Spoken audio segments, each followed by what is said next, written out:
मेरी 12वीं की परीक्षा हो चुकी थी। माँ ने कहा, 1-2 महीने के लिए तुम अपनी मामी के पास चले जाओ। मेरी मामी दिल्ली में रहती थी।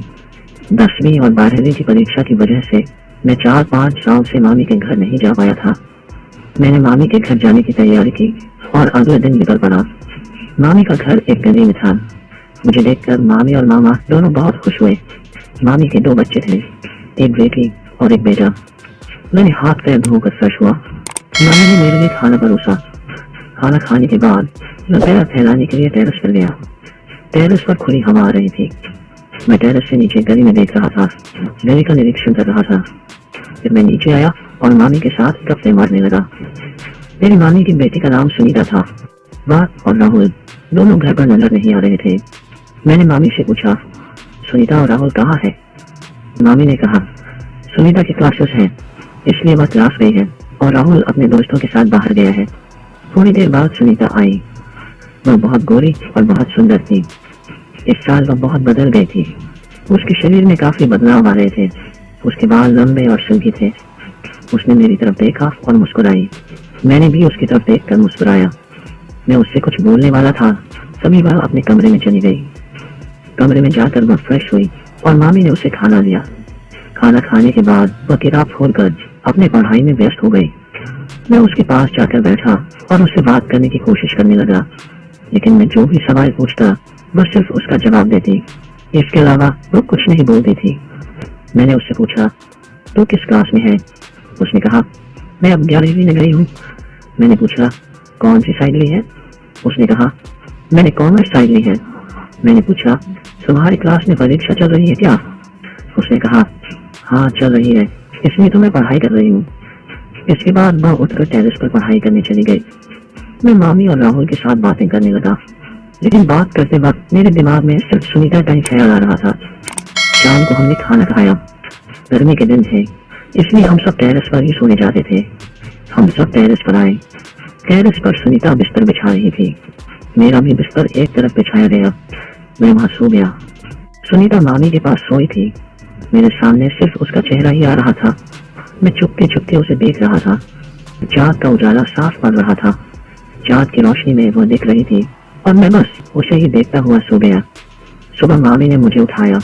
मैं उठा और नाश्ता करने के लिए नीचे आया। सुनीता क्लास जाने के लिए तैयार हो रही थी। मैंने सुनीता से बात करने की कोशिश की, लेकिन उसने मेरी बात को इग्नोर किया और क्लास के लिए निकल गई। जितना वह मुझे इग्नोर कर रही थी, उतना ही मैं उसकी तरफ खींचता जा रहा था। दिन भर मैं राहुल और मामी के साथ बातें करता रहा और गेम खेलता रहा। मामा ने कहा, दूसरे शहर में मेरी कंपनी का काम है, इसलिए मुझे 1-2 हफ्ते वहाँ रहना पड़ेगा। तुम तीनों का ध्यान रखना। मैंने कहा, हाँ मामा, चिंता मत करो, मैं हूँ। मामी ने मामा के लिए नाश्ता दिया। मामा ने नाश्ता किया और निकल गए। दिन भर मैं राहुल और मामी के साथ गप्पे मारता रहा। राहुल के साथ मैं गेम खेलता रहा, लेकिन दिन भर मेरे मन में सिर्फ सुनीता ही आ रही थी। मैं उसका इंतजार कर रहा था। शाम के 4 बज गए और दरवाजा खुला। मैंने देखा वह आई थी। वह पसीने से तरबतर थी, लेकिन वो तुरंत अपने कमरे में गई और फ्रेश होकर आई। राहुल ने कहा, चलो ना भैया, हम बाजार चलते हैं। मैं राहुल के साथ बाजार गया। बाजार में घूमकर सामान लिया और सुनीता के लिए चॉकलेट भी लिया।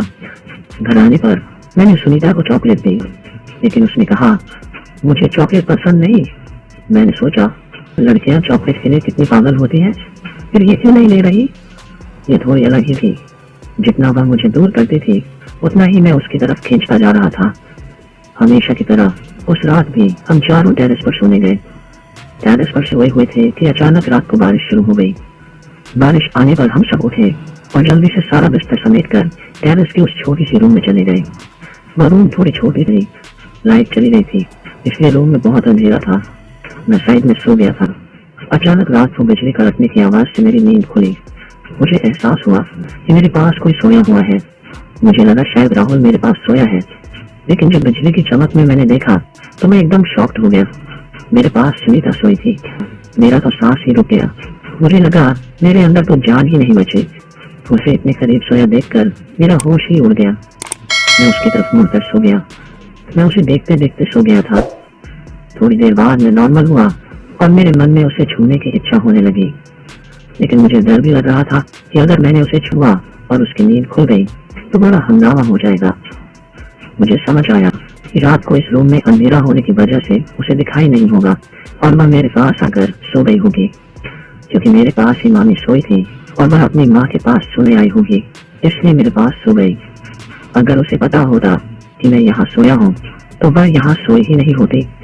मुझे अब कोई भी हरकत करने से पहले ये जानना था कि वह जानबूझकर मेरे पास सोई है या गलती से। मैंने जानबूझकर सोने का नाटक करते हुए मेरा हाथ उसके कंधे पर रखा। जब मेरा हाथ उसके कंधे पर पड़ा तो मुझे ऐसा लगा जैसे करंट सा लगा हो। मेरा उसे छूने से उसकी नींद खो गई और उसने मेरा हाथ हटाकर साइड में किया। मैं सोने का नाटक करता रहा। वह उठकर बैठ गई और मेरी तरफ देखने लगी। अंधेरे में मुझे साफ कुछ दिख नहीं रहा था, लेकिन बिजली की चमक में उसे मेरा चेहरा दिख गया और वह जल्दी से उठकर मामी की दूसरी तरफ जाकर सो गई। थोड़ी देर बाद मैंने देखा कि वह वहां सो गई थी।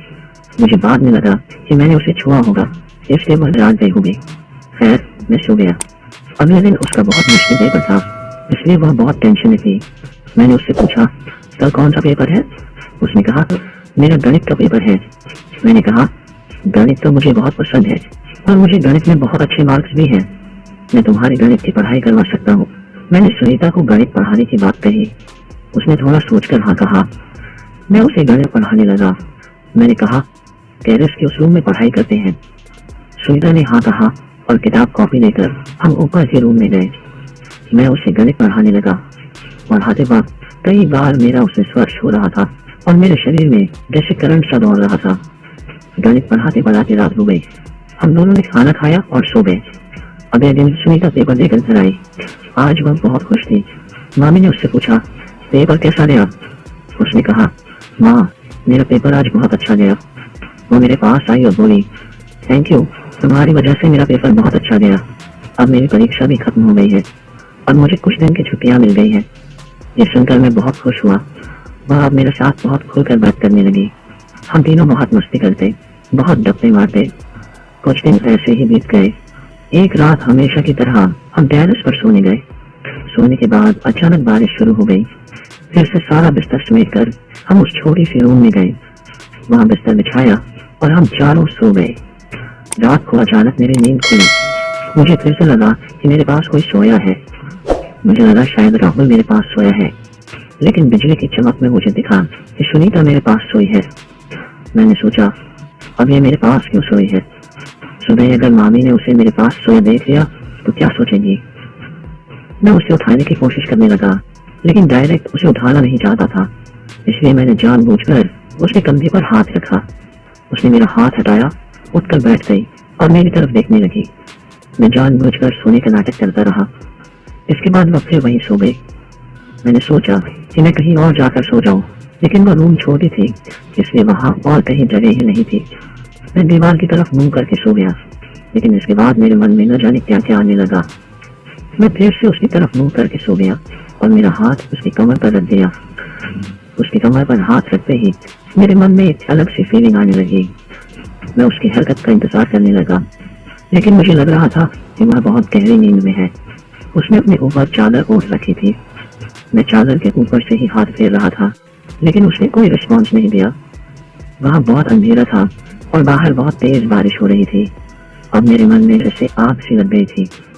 मेरी हिम्मत और बढ़ गई और मैं उसके और करीब से आकर सो गया। अब हमारे बीच बहुत कम दूरी थी, लेकिन जैसे ही मैंने चादर के अंदर हाथ डाला, उसने मेरा हाथ पकड़ लिया। मेरे तो होश ही उड़ गए, लेकिन इसके बाद मैंने कोई हरकत नहीं की। मैं वैसे ही सोने का नाटक करता रहा, क्योंकि उसने मेरा हाथ पकड़ा हुआ था। इसके बाद उसने मेरा हाथ अपने हाथ में लेकर दबाना शुरू किया। अब मेरे दिल की धड़कनें बहुत तेज हो गई थी, लेकिन मैंने कोई हरकत नहीं की। थोड़ी देर बाद वह मेरे कान में धीरे से बोलने लगी, मैं नीचे जा रही हूँ, तुम भी मेरे साथ नीचे चलो। बारिश थोड़ी कम हो गई थी। वह उठकर बैठ गई और अपनी माँ और राहुल की तरफ देखा। वे दोनों गहरी नींद में थे। इसके बाद वह उठकर रूम के बाहर गई और नीचे चली गई। उसकी यह बात सुनकर मेरी तो नींद ही उड़ गई थी। मैंने सोचा, अब तक यह लड़की मुझसे बात नहीं कर रही थी और अब अचानक मुझे अकेले में बुला रही है। लाइट अभी भी नहीं आई थी। पूरे रूम और बाहर अंधेरा था। मैं नीचे गया।